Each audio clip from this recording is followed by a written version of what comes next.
100 আহত কিন্তু আপনার সাথে হাইকোর্টে গেছিল, আপনার সামনে দাঁড়ায় এখানে বক্তব্য দিছে। বঙ্গভবনে ঘেরাও করছে প্রথমে কারা?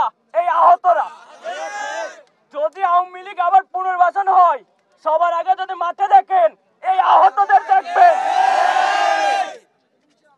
যার এক হাত গেছে, এক পা গেছে, এক চোখ গেছে, কিংবা বুলেট ভিতরে আছে। আমরা আবার রাজপথে নামবো, কোনো আওয়ামী পুনর্বাসন হবে না। তা কখনো আমাদের জীবন বেঁচে থাকতে হতে দেব না। আমরা রাজপথে আছি, রাজপথে থাকবো, শেষ নিঃশ্বাস থাকা পর্যন্ত লড়ে যাব। আর আজকের যে ইস্যু নিয়ে বসা হলো, আমরা 4 জন উপদেষ্টা চাইছিলাম। একজন বিদেশে আছে, তাকে আমরা কম্প্রোমাইজ করলাম। বাকি 3 জন যারা আছে ওনারা তো আসবে, ঢাকা তো ব্যাক করবে, টাঙ্গাইল তো থাকবে না, ঢাকার বাইরে থাকবে না। 2 ঘন্টা লাগুক, 3 ঘন্টা লাগুক, টাঙ্গাইল থেকে এখানে আসতে 3 ঘন্টা লাগে, বাইরে 3 ঘন্টা থাকবে। যেটা বললো লিখিত স্টেটমেন্ট, সেপ্টেম্বরের 20 তারিখ আমাদের মৌখিক একটা দিয়ে দিছিল চিফ অ্যাডভাইজার, ওইখানে আসিফ নজর চারা ছিল যমুনার বাসভবনে। আমাদেরকে সুন্দর করে বানিয়ে 1 ঘন্টা শোনানো হয়েছে। আমরা সেই সান্ত্বনা নিয়ে হসপিটালে আসছিলাম, অ্যাম্বুলেন্স 4টা নিয়ে গেছিলাম, 100-র মতো আহত গেছিলাম।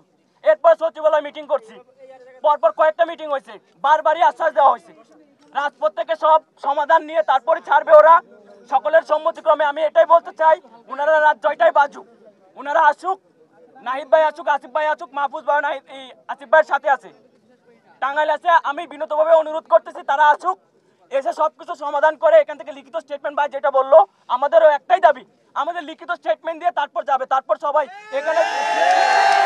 এখানে যে আহত ভাইয়েরা আছে, এরা শুধু যে চক্ষু হসপিটাল, নিটুর হসপিটাল তেমন না, সিএমএস এর আহতরা আছে, সিআরপির আছে, গণস্বাস্থ্যর আছে, ইভেন যারা হসপিটালে ভর্তি নাই এছাড়াও অনেক আহত আছে, আহতদের অভিভাবক আছে, সবাই এখানে থাকবে। ওনারা আসুক, 2 ঘন্টা 3 ঘন্টা লাগে, আমরা ওয়েট করবো।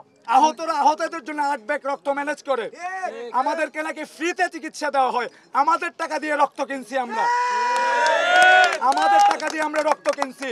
তথাকথিত বিদেশ থেকে ডাক্তার আনছে, এখন ভাইয়েরা বলতেছে ওই বিদেশি ডাক্তারের অপচিকিৎসার কারণে এই পরিস্থিতির সৃষ্টি হয়েছে। তাহলে আমাদেরকে বিদেশি ডাক্তারের মূলা কেন দেখানো হইলো? বারংবার বিদেশি ডাক্তার, তাও কি হাতে গোনা কয়েকজনের এই মূলা আমাদেরকে কেন দেখাইছে? আমরা তাদেরকে সম্মান করি, শ্রদ্ধা করি, কিন্তু হাসিনার মতো আচরণ শুরু করলে কিন্তু হাসিনার পরিণতি আমরাও তাদেরকে করে ছাড়বো। আমরা যেমন হাসিনাকে নামাইছি, তাদেরকে তুলছি, তাদেরকে আমরা নামাবো, নতুন কাউকে পদায়িত করব। এখন তারা কিন্তু অলরেডি টালমাটাল, মানে এটাকে আমার চিরেঙ্গা ভাষা বলে লডর ফডর শুরু করে দিছে। তাদের এই লডর ফডরগিরি করতে দিব না আমরা। আমরা এখনো বেঁচে আছি, আমরা মরি নাই। আমরা যে হাসনাত ভাই বলছি, আমরা এখন নিজেদের মধ্যে মলমালিন্য হয়, যখন আওয়ামী লীগের বিরুদ্ধে আসবে একসাথে সীসাতলা পাচিরের না রাস্তায় দাঁড়া যাবে, তখন আমরা বলবো না আমাদের চিকিৎসা দরকার নাই, আমরা আগে আওয়ামী লীগ খাদাইনি, আগে আওয়ামী লীগকে সাইজ করি।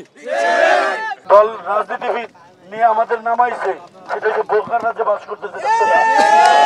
আমরা আমাদের সরকারকে কোনো দোষ দিই না, আমাদের সরকারের যে কর্মকর্তারা আছে তাদের ধরতেছি। আমরা বল মাছ ধরবো ভাই, পুঁটি মাছ ধরা বাদ দিয়ে দিয়েছি। আমরা রাস্তা আসছি ভাই, আমাদের ভালো ট্রিটমেন্ট হয় না।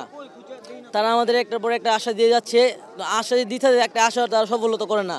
আর আজকে সকালে স্বাস্থ্য উপদেষ্টা আসল আইসা আমাদের নিটরে ঢুকা আমাদের সরাসরি 4তলায় গেছে, 4তলায় যাওয়ার 4 জন রুগী দেখে তারা বলে আমাদের সময় নেই, আমাদের যেতে হবে। তো এত বিজি, আমরা যেন আমার জীবনের মায়া না রেখে আমরা রাজপথে নামছি, আমাদের কি জীবনে মায়া নেই?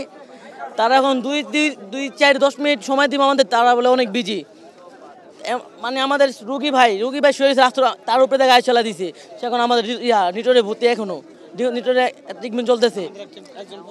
আর আমাদের 2 জন আহত এইমাত্র ভিতরে গেছে। তারা এই উপদেষ্টা ভাই আমাদের 10টা পর্যন্ত টাইম দিয়েছে, 10টা পর্যন্ত টাইম দিয়ে আমাদের কথা শুনে নেই, আমাদেরকে ভুয়া টাইম দিয়ে এসে আমাকে বসে রাখছে। আমরা যদি আজকে এখানে যদি কাটাই, কালকে তারা যে কথা বলবো আমরা শুনুন না। আমাদের দাবি আমরা যেভাবে আন্দোলন করে আমরা আমাদের যা লাগে আমরা এরা উদ্ধার করে নেবো।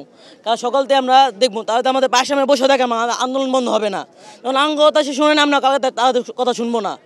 কারণ আমরা এখানে অনেক কষ্ট করি, আমাদের 1 গুলি করে 6 ইঞ্চি হার নাই। আমরা প্রতিটা ভাইয়ের, আমার সাথে আমার ভাইরা উঠতে পারে না বেরোতে, তারা বন্ধু এসে বসছে, তারা এসে একজন অজ্ঞান হয়ে গেছে রাস্তার ভিতরে, তারা কি কানেটা বসায় না?